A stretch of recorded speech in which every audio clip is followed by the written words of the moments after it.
Well, welcome everybody. On behalf of the Renewable Energy Learning Procurement Group, aka REPLUG, and Bloomberg Philanthropies, American Cities Climate Challenge, Rocky Mountain Institute, World Resources Institute, and the Urban Sustainability Directors Network, we want to thank you all for making the time to join us on this on-site solar cohort. Okay, and today we will outline the cohort and its goals and process. We'll also find out who all of you are, where you're from, and what your on-site solar goals are. Ryan will walk us through how to create a pitch deck with key talking points and real-time energy facts about your city, about emissions, about how solar PV project may benefit your city or county. And then lastly, I will outline who to invite to join you on your team to move your on-site solar PV from an idea to an installed solar system on city buildings or county lands. This is our initial meeting, and we will continue with monthly webinars over the next 6 or 7 months. We're very excited to finally get started. So now I think we can really jump into one of the core pieces of this webinar, which is trying to secure buy-in for on-site solar. I know when we were, when Roby and I had spoken to a few of you on the phone, I think a lot of you did already have buy-in, a couple didn't from different members, but I think a theme that arose was just the importance of securing buy-in early on in the on-site solar procurement process. So we wanted to dedicate some time today to speak to a tool that we developed, which is a PowerPoint template. And it's really to help as a customizable template. The goal is to really help you pitch on-site solar to those key decision makers in a kind of easily modifiable way. And this came up, one, because we had heard from cities, again, just the importance of securing that early buy-in, and that two, there wasn't anything really that's publicly available that's kind of customizable or easily modifiable that can help you put together a PowerPoint to just kind of quickly pitch an on-site, the idea of on-site solar to decision makers in your city. And then we also thought through that previously at RMI's Business Renewable Center, which is more corporation focused, they developed a similar pitch deck and had received a lot of positive feedback from corporates over the past couple of years, just for how it's easy to just put together a deck and customize it to their context. And this is kind of, I think the focus is likely when you're just getting started, and that's why we decided to focus on that today. It's a lot of more kind of high level thoughts on those motivations that we were speaking to, and not as much into the weeds and into the details of an RFP or something like that. So likely used early on. And what it includes, just to kind of reiterate, is that there's slide templates that are customizable and modifiable in terms of graphs, and we also include some just helpful facts and figures. So what I'll do over the next 20 minutes is dive into one section of that pitch deck. So just as a brief overview, the pitch deck does cover 4 different topics. One, just briefly, what is on-site solar to level set for whoever you're pitching it to. And then that's secondly, like why should we pursue on-site? And then we include some case studies and more details on financing structures, depending on which financing structure you'll be pitching, and then kind of next steps for the decision makers. But since we don't have 3 hours today, we only have a little bit less. I think we'll just kind of focus on the heart of it, which are those motivations that we've been speaking to on why should a city pursue on-site solar. So from here on out, we've actually copied and pasted just parts of that pitch deck template into this webinar, just so that I can walk you through kind of some of the instructions and how to modify some of those slides. So this slide is obviously repetitive. We went over this before, but I wanted to bring this up just to give some context around the main topics that we covered in this pitch deck, which happened through conversations with you all. And these 6 kind of core themes of what are the advantages of an on-site solar project to community members and city council. these are kind of the main 6 themes that came up. So we dedicated a slide to each of these, and those 6 slides are what I'll go through now. And each slide has a kind of an instruction call out on each of them to help guide you through when you're making your own modifications to the pitch deck, which I won't make you read through on this webinar. Instead, I'll just kind of walk you through how to modify those step by step. So starting with that first one, the local economy, on creating local jobs, we decided to put a slide in here because local jobs and economic development is really one of the main talking points, I think, a lot of the times with projects that are run by the city. So the first half of that is local job creation. So there's red text, or what I will get to in a second on how to modify that. But the first part has a quick fact on more solar jobs are supported per investment in response to or in divergent from fossil fuel projects. And then those red text kind of quantify what an on-site solar project would support in terms of jobs, and then referencing what solar jobs are in your state. And then the second half of this jobs pitch is really keeping energy investments local. So that first bullet kind of speaks to currently most of your investments are probably towards a larger, broader regional utility. Not always, but could be the case. And on-site projects can bring some of that investment to more local clean energy businesses. And then second, obviously on-site has a little bit of an advantage over more off-site projects, and the fact that they likely generate more local jobs than, let's say, a VPPA in a different state. So now, instead of just reading those instructions, I'll kind of walk you through what the instructions say and how you would modify that. And over these next couple of slides, we'll just kind of use a case study of a 1 megawatt project in North Carolina. So the first step here, the instructions say to modify the size of the system. So for this example, it'll be a 1 megawatt project. And then there's some instructions on how to calculate those jobs. So first it would be that 1 megawatt project would be about $2 million using some assumptions from NREL. And then 10 jobs per $1 million would result in about 20 jobs supported for that project. And then the second bullet there speaks to jobs in your state. So by clicking on that link there, we just linked to a website where it lists all the jobs in every state. And if we go over to North Carolina, we can see that there's around 6,720 jobs in North Carolina. And that's where we would modify this text to say 6,720 solar jobs currently in the state of North Carolina. And then the only red text on here to modify is probably just saying which utility is in your local region. So then once we've updated that slide, we can move on to the next one, which is around economics. So what people typically talk about is, all right, well, we want to do on-site solar, but what are the economics going to look like for the city?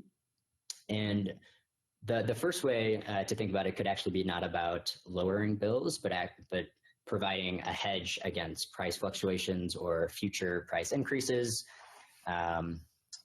potential carbon pricing, things like that. So the first graph we've included are historical electricity prices for your state. In this example, it's New Mexico, but I'll modify that in a second to be North Carolina.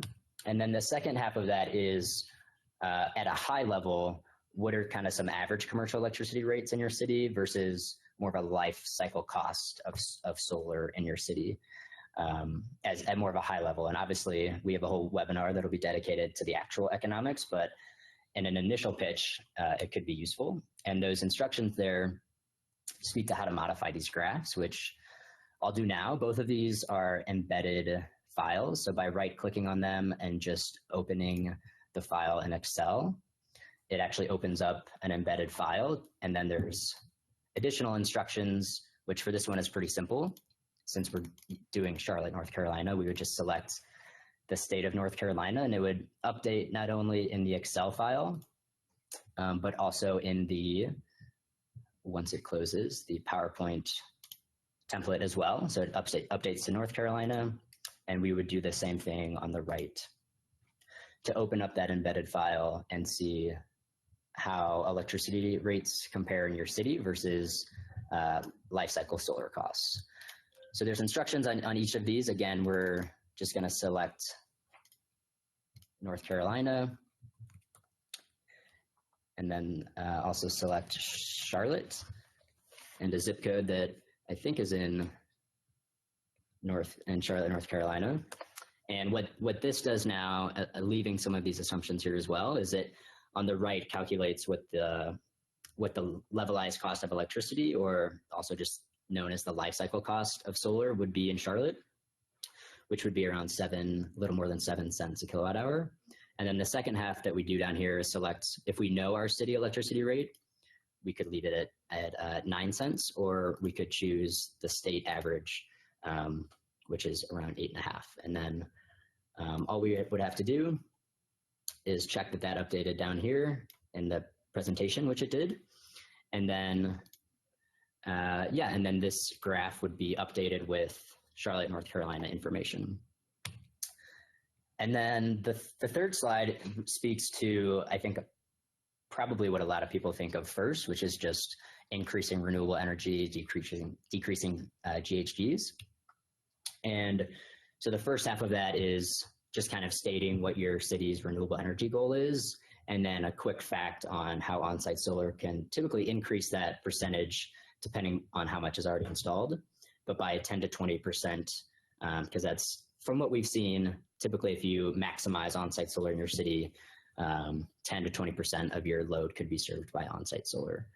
And then the second half is trying to put greenhouse gases into more tangible metrics. So first, I'll show you how to quantify the actual metric tons of CO2, but also convert that into things that people can comprehend, like homes and trees and things like that. So those are the instructions on the right, but just doing that for yourself, the first thing would just be to modify the red text again to say Charlotte's goal, which I believe is 100% renewables by 2030.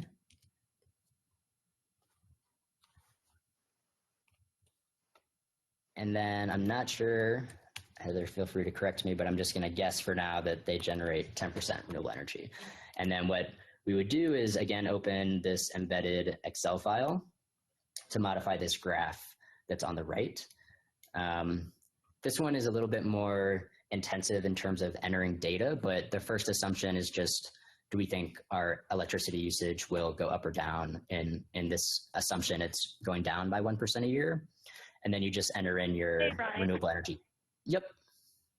This is Katie Riddle with the City of Charlotte. Our 2030 goal is 100% zero carbon energy by 2030, gotcha. Which includes nuclear. So do you think that could fit in nicely to this as well, or would it need a little bit more finagling?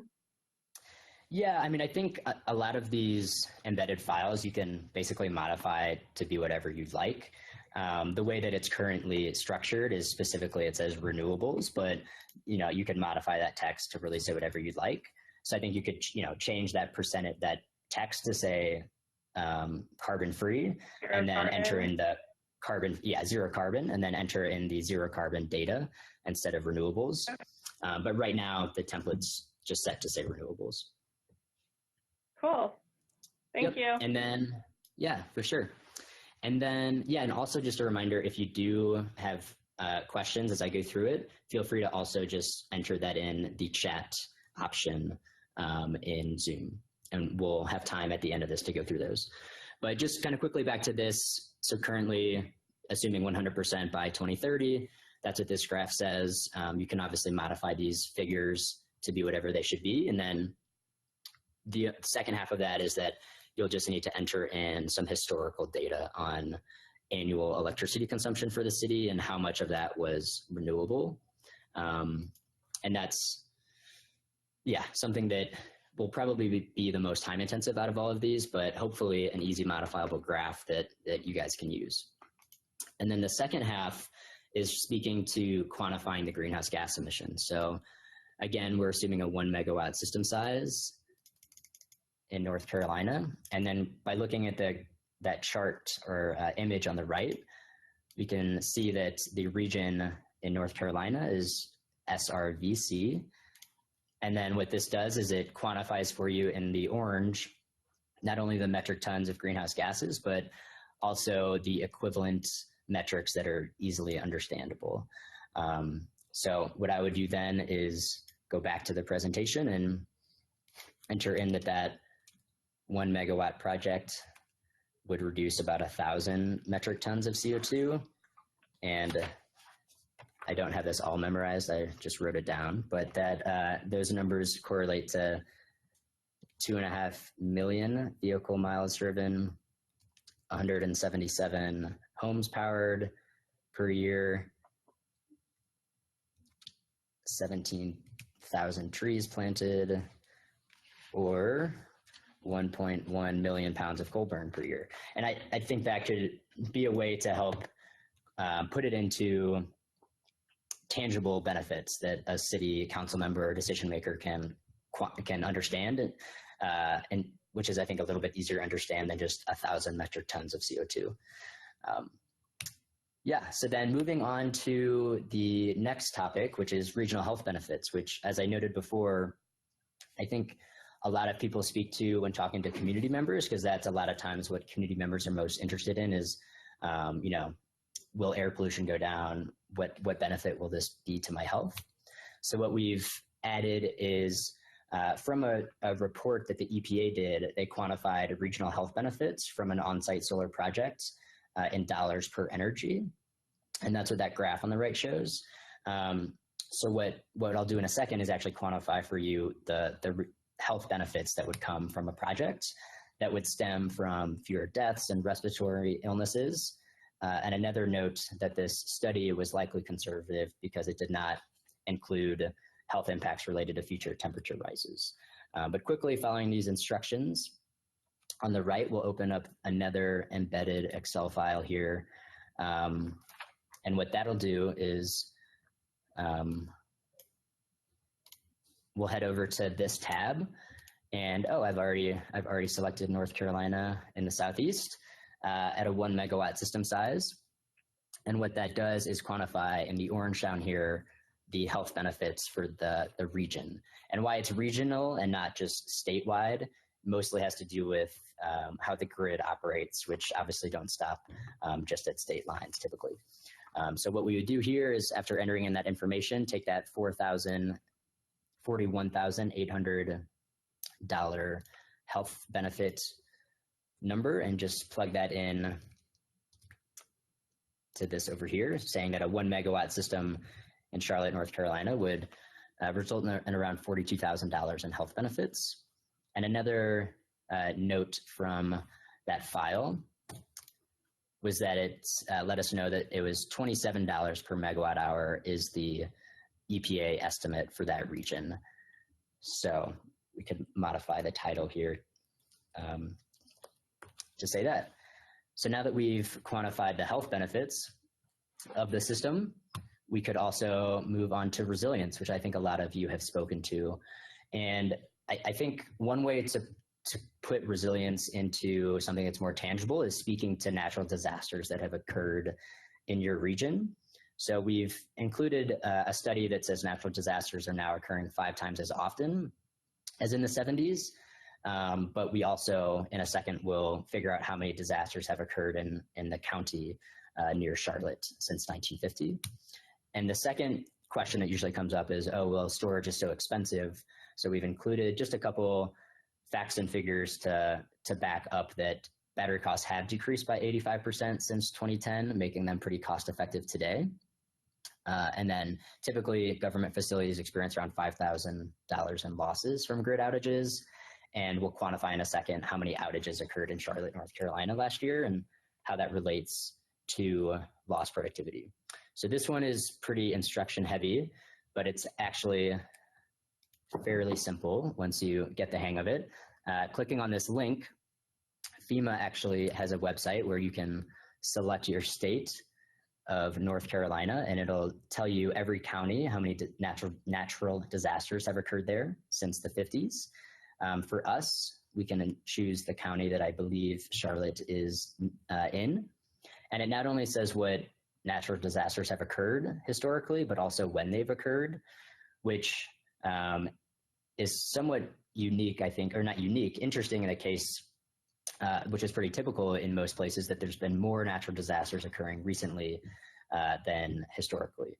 So then what we could do here is say not only that our county has experienced 10 natural disasters since 1950, we could probably say 6 of which occurred in the last 20 years. And that kind of speaks to how disasters are really occurring more often now than historically, and how resilient battery systems can alleviate those grid outages. And then speaking to the second part down here on quantifying grid outages, we'll also follow this link in the instructions to take us to an EIA website, which has annual information on lots of things. We'll download the 2018 data. And from that download, we'll actually select the reliability data. So they have data on basically everything, but what we'd be most interested in the resilience conversation is likely how many outages have occurred. So for Charlotte, North Carolina, we can try to find Duke in this spreadsheet. So now we can see, so in Duke Energy Carolinas, there was an average of 1.8 outages last year, lasting 910 minutes each. So then what we would do is change that number to say we had 1.8 outages last year, and then doing some quick math here, since we're all in the energy space, 1.8 outages, and each one lasted around 900, I think that was 918 minutes. Mm-hmm. And then just converting that to hours, about 27 hours of lost productivity last year. And how was outage defined? Because I live in that territory and I know I had more than 1.8 last year.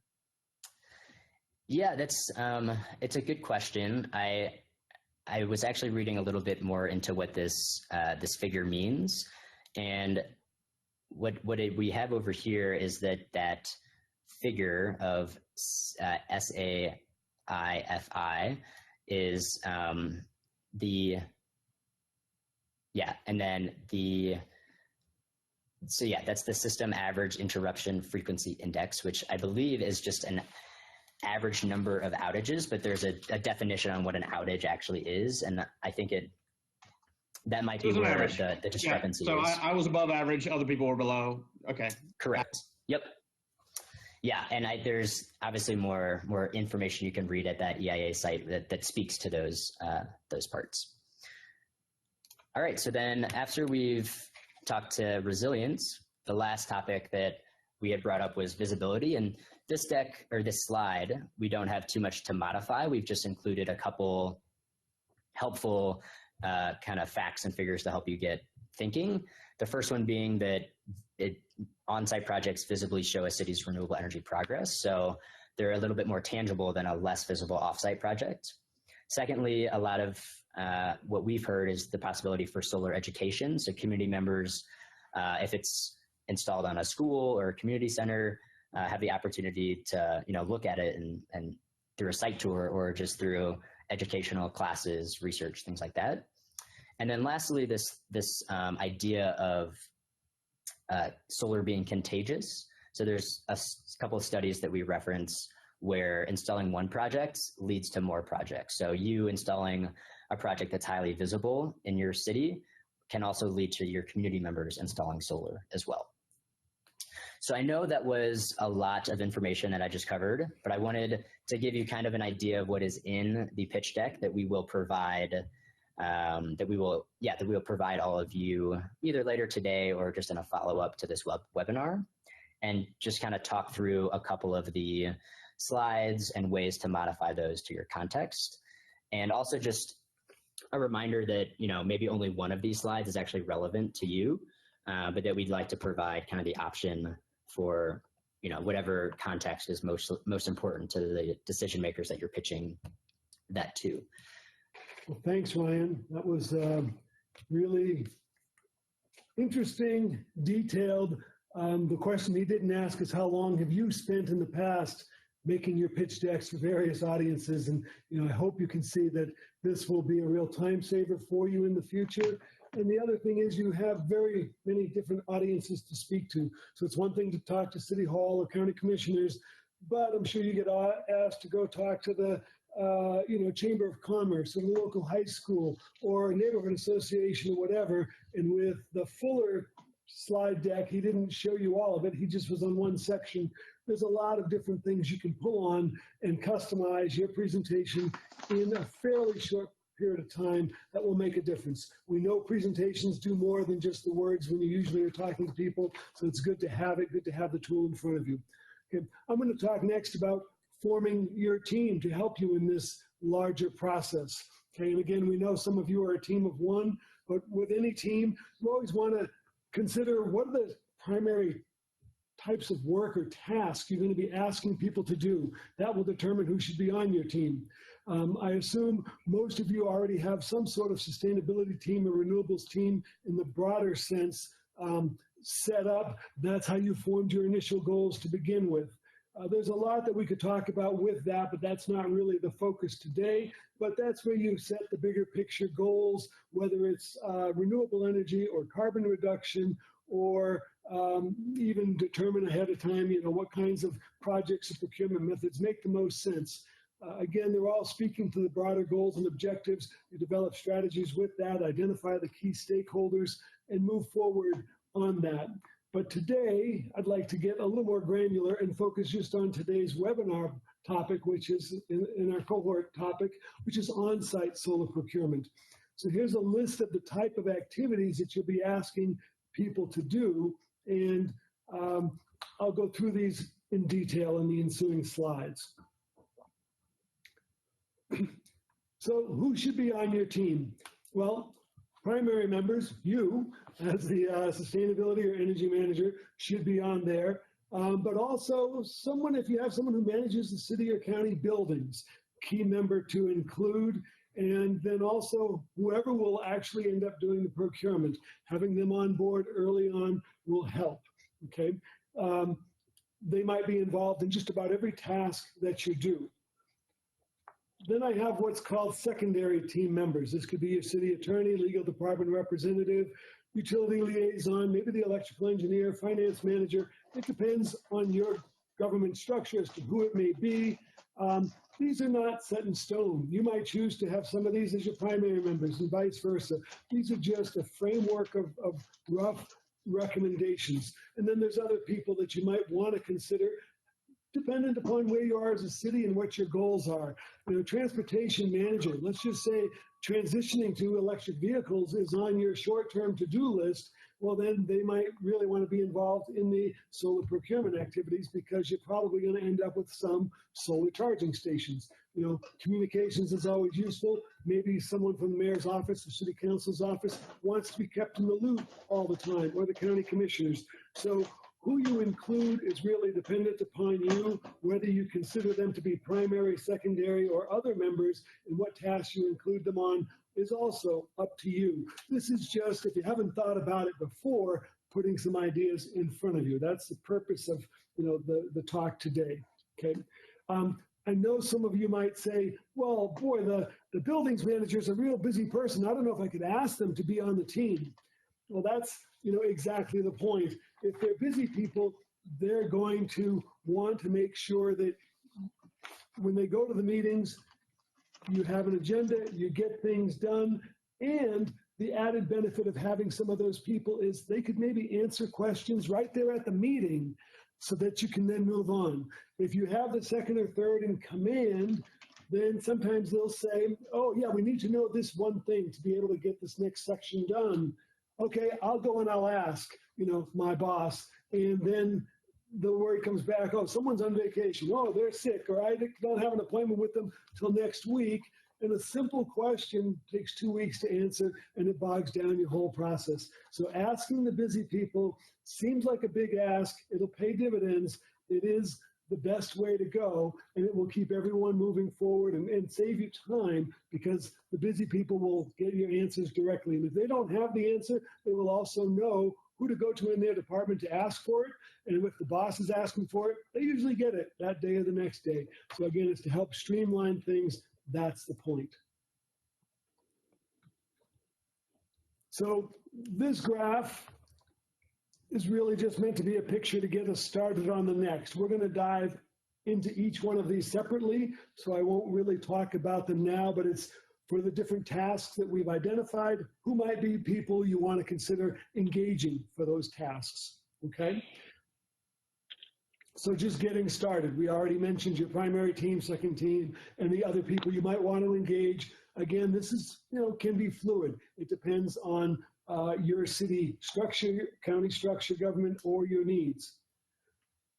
But generally speaking, these people will have a lot of the answers, will be able to help you move things forward, so you want to include them whenever you can.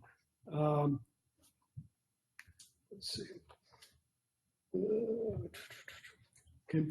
Early on, getting these people engaged and making them into stakeholders will be in your best interest. Once they get some ownership in this process, they will be as eager as you to see this through to fruition. Nothing is better than going to work one day with your solar system on City Hall or a county building, and every day you go to work after that. You can point to that system, you're making a contribution, and you and your team were all big parts of doing that. Finance is always going to be, it has come up several times already, procurement, finance options, that's an important thing. So having those types of people engaged early on is good. They'll know what options you can and can't consider. And so that's also something to know early on. Several of you have spoken to the restrictions. You can't do this in a regulated utility area. You can't do this statewide. Again, having those boundaries around you help make it easier to know what to do going forward.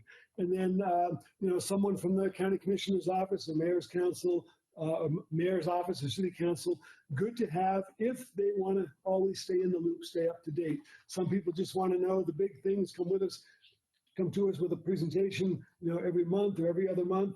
Others want to know, blow by blow what's going on, because they always want to stay in the loop and report back. So when you go to start assessing your sites, the buildings manager is someone who's great to have. Presumably that person has been out to visit every site in the city or county at some stage. They should be able to answer in just a matter of minutes sitting at a table. This site I wouldn't consider, the roof's a mess. This site I wouldn't consider, that roof can't support this load on top of it. This building scheduled to be decommissioned in 2 years or 4 years or something like that. So the kind of information they can give you just sitting at the table is real valuable. You can spend a lot of time trying to dig up that same stuff, or even going through some preliminary assessment activities, only to find out later 30 or 60% of those buildings won't be considered.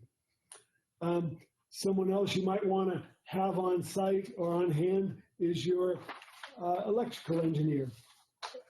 Talking about adding a PV system to a building, it's good to know right up front, does the existing sub-panel, can it handle having more PV added in? Do you have to bring in a new feeder into the building? If you're going to do resiliency and add a battery system, that sort of thing, this type of person can help answer those questions real quickly. You're talking about interconnecting something with your utility, maybe reducing how much money you spend with the utility liaison, whoever handles that within your city or county structure, getting them engaged early would be good. It's good to let the utility know what you're up to and make sure that they're part of everything you're doing going forward.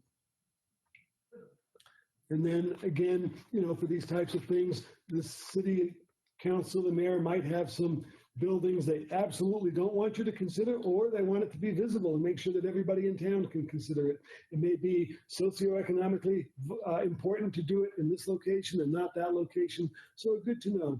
An energy consultant could be someone that you also consider bringing in, especially for the teams of one or real small groups.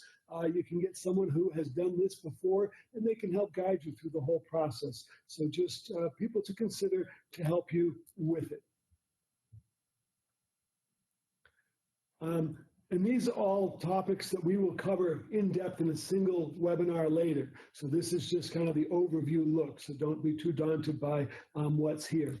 Performance modeling of the system, economic feasibility, those are things that will help you determine and narrow down what systems should be included in RFP and what systems should we exclude. Okay, there's several different tools that we will go over with you, showing them how to use it. It could be that you find someone in your buildings department loves doing this type of modeling work, or they've always wanted to learn how to do it, so they'll take it off your hands and do it for you. Or maybe even someone in finance, the same thing. It could be that no one wants to do it, and then it's either left up to you, or you hire a consultant who can help with it. You'll want to sit down with these folks to establish the parameters of what you're looking at when you do the modeling. How big a system, how small a system, what are the bounds that you want to consider in the models? How important is cost of energy in the output? Will that go into the will that go into consideration in the RFP? That sort of thing. And again, these are people who you could engage in this process to help out. It's dependent upon your resources, your time, your needs.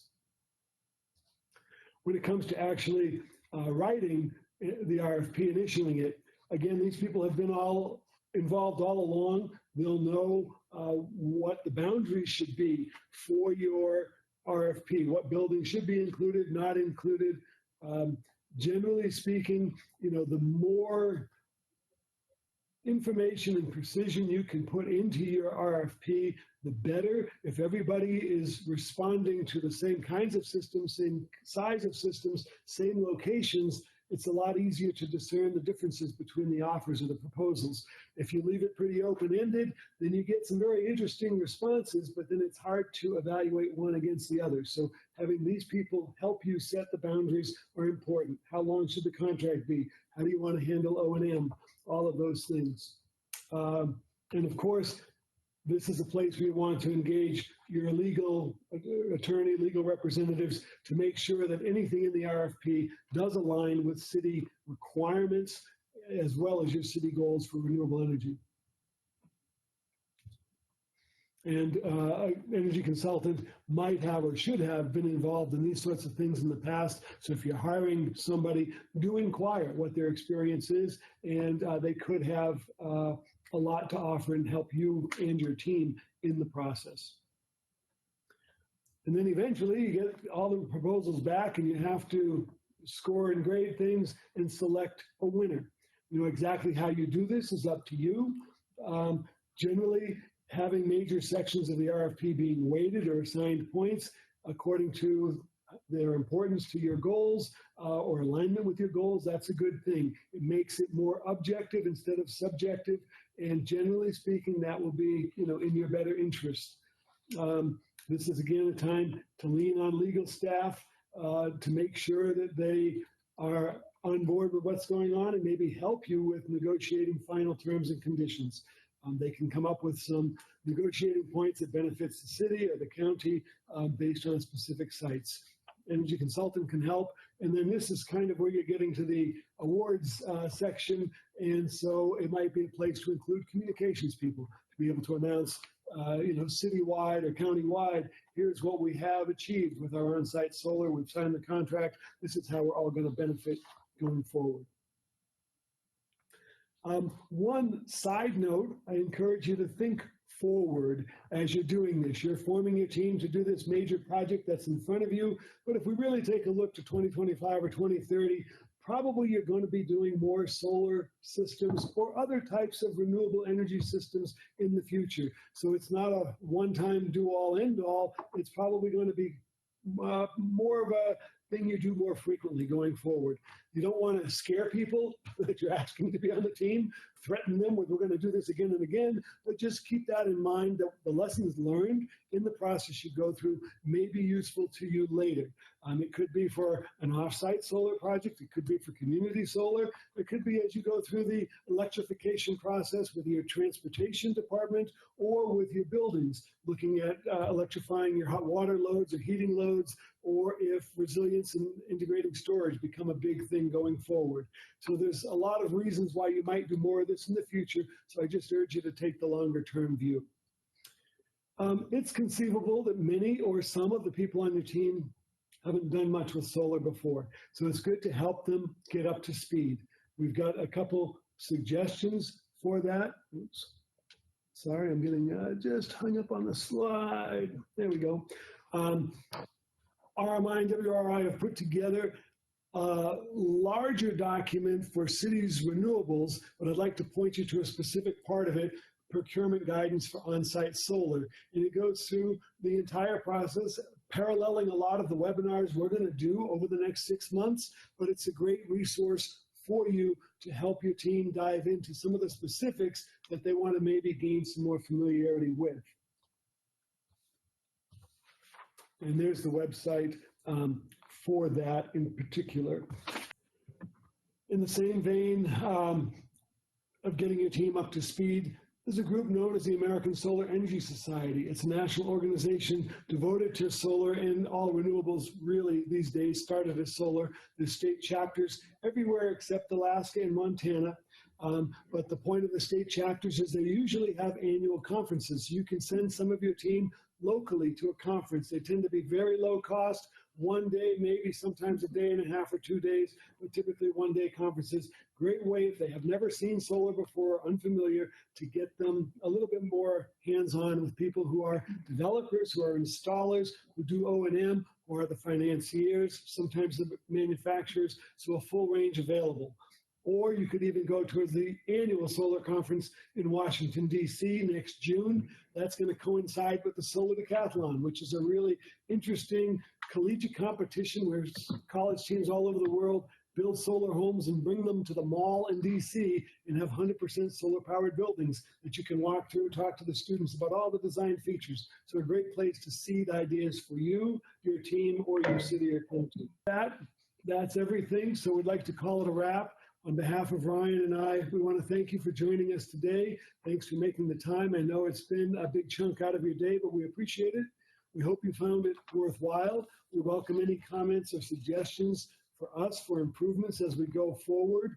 Email or tell us during office hours, or just give us a call. We're open to your feedback. The idea is to help this cohort be useful to you to achieve your on-site solar goals. We look forward to talking with you during office hours and seeing you again at the next webinar.